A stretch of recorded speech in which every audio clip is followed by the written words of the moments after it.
आज मैं एक बहुत ही टेस्टी और शानदार रेसिपी बनाने जा रही हूँ, बावर्ची स्टाइल बफेलो करी। क्या आप बफेलो करी के शौकीन हैं तो आप सही जगह पर आए हैं। ये करी अपनी रिच टेस्ट और मुलायम सॉफ्ट गोश्त के लिए जाना जाता है। ये ट्रेडिशनल मसालों और तरीक़ों से बनाई जाती है जो इसे बहुत ही अनोखा टेस्ट देती है। आज मैं आपको इस टेस्टी करी को बनाने की स्टेप बाय स्टेप विधि बताऊंगी जिसे आप आसानी से घर पर बना सकते हैं। तो देर किस बात की, आइए शुरू करते हैं बावर्ची स्टाइल बफेलो करी बनाना। मैंने लिया है आधा कटोरी फ्रेश दही। दही ज़्यादा खट्टा इस्तेमाल नहीं करना है, ताज़ा वाला फ्रेश दही लेना है। और एक कटोरी मेरे पास है डेसिकेटेड नारियल। मैंने इसे पीस लिया है और इसका पेस्ट बनाकर रख लिया है, दही को और नारियल को। इसमें मैंने पानी ऐड नहीं किया है। कुकर में 250 ग्राम सरसों का तेल मैंने गरम कर लिया है। आप इसे चाहे तो घी में भी बना सकते हैं, घी या सरसों तेल में ये बहुत ज़्यादा टेस्टी बनता है। तो सरसों तेल को अच्छा तेज़ गरम करना है। डाल देंगे गरम मसाले। तो यहाँ पर ये जो 2 बड़ी इलायची है इसके हम छिलके इस तरह से खोल लेना है, और छोटी इलायची है इनके भी मुंह हम खोल लेंगे। अच्छा, तेल को मैंने अच्छा तेज़ गरम कर लिया था। इसके बाद इसे थोड़ा ठंडा कर लिया है। अब इस पर हम डाल देंगे 2 दालचीनी, 2 तेज पत्ते, छबीला, 4 लौंग और थोड़ी सी काली मिर्च और बड़ी इलायची और छोटी इलायची। 1 मिनट के लिए इसे हम थोड़ा सा सोटे कर लेंगे। इसमें हम डाल देंगे की हुई बारीक स्लाइस में कटी हुई प्याज। तो यहाँ पर मैं 300 ग्राम प्याज मैंने ऐसे स्लाइस में कट कर लिए, इसे डाल देती हूँ।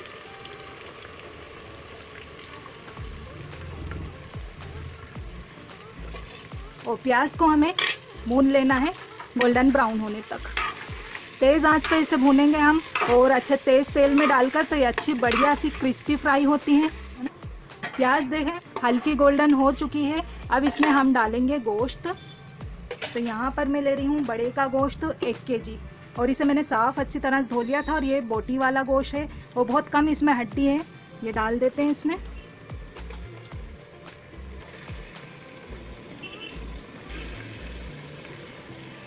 अच्छे से मिक्स करेंगे। अब इस गोश्त की हमें करना है बहुत अच्छी तरह से भुनाई। जितनी अच्छी इसकी भुनाई होगी ना, उतना जायका उतर के आएगा कौरमे में। मीडियम हाई फ्लेम पर इसे हम भून लेते हैं। देखिए इसका जो कलर है पिंक से वाइट हो गया है।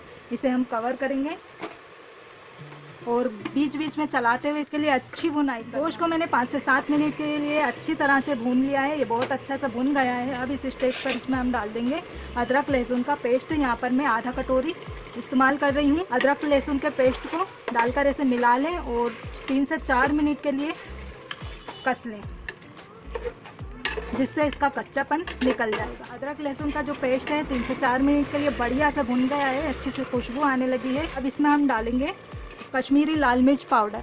ये तीखी नहीं होती है, इससे सालन में बहुत अच्छा कौरमे में कलर आ जाएगा।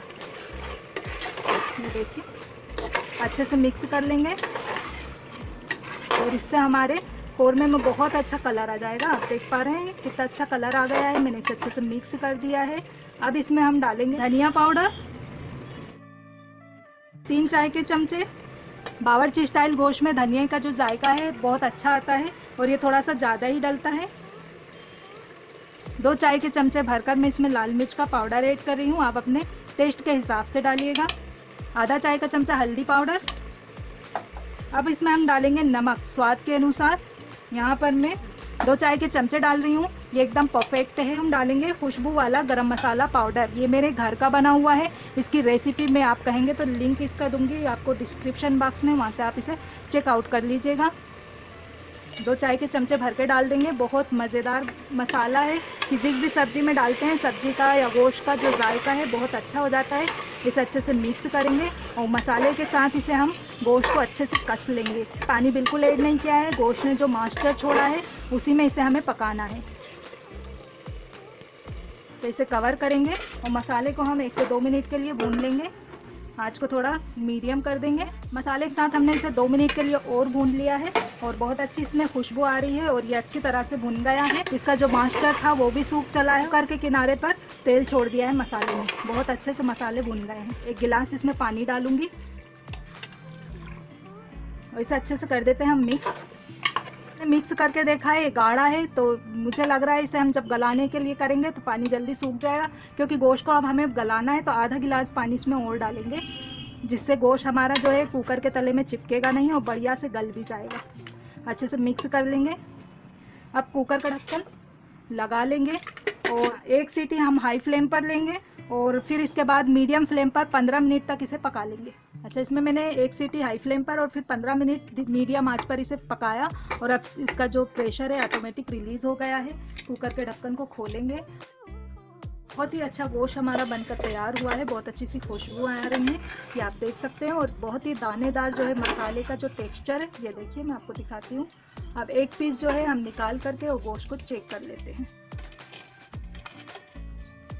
ये देखिए गोश्त बहुत ही अच्छी तरह से टेंडर हुआ है। मेरा हाथ जल रहा है, मैं चम्मच से दिखाती हूँ क्योंकि ये अभी गर्म है। ये देखिए बहुत आसानी से और बहुत फटाफट से टूट जा रहा है। तो हमारा गोश्त जो है वो भी बहुत अच्छी तरह से टेंडर हो गया है। अब हम वापस से गैस चालू करेंगे, रख दीजिए। हल्की खटकी आ गई है। अब इस स्टेज पर इसमें हम डाल देंगे दही और नारियल का पेस्ट जो हमने बना कर रखा था मिक्सी में, ये डाल देना है।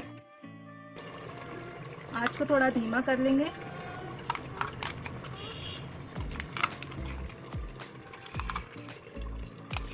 तो जार में थोड़ा सा पानी डालकर इसे हिला लें और फिर ये डाल दें।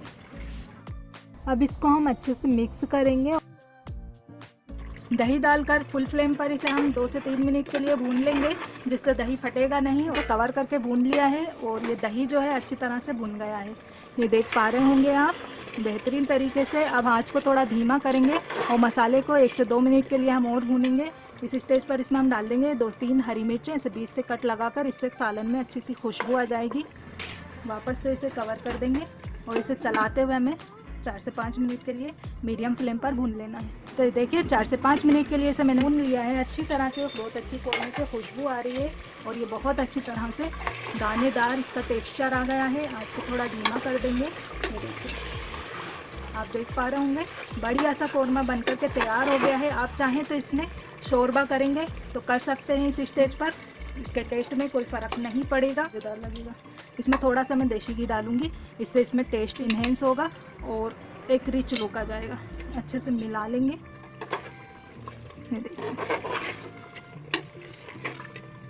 देखिए कितना दानेदार मसाला आया है और बहुत ही अच्छा कौरमा बनके तैयार हो गया है। लास्ट में इसमें हम धनिया ऐड कर देंगे बारीक कटा हुआ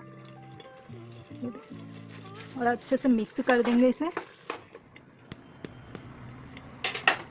इसे कवर करेंगे और कवर करने के बाद 1 मिनट के लिए हल्का सा धीमी आंच पर इसे हम ऐसे सिमसिमाने देंगे। फिर आंच को बंद करेंगे और 10 मिनट के लिए गरम गैस पर इसे ढककर छोड़ देंगे। इसके बाद इसे सर्व करेंगे ताकि जो मसाले का जायका है गोश्त में अच्छी तरह से उतर आए। इसे हम 10 मिनट के बाद खोलेंगे और बढ़िया सा कौरमा बन करके तैयार हो गया है।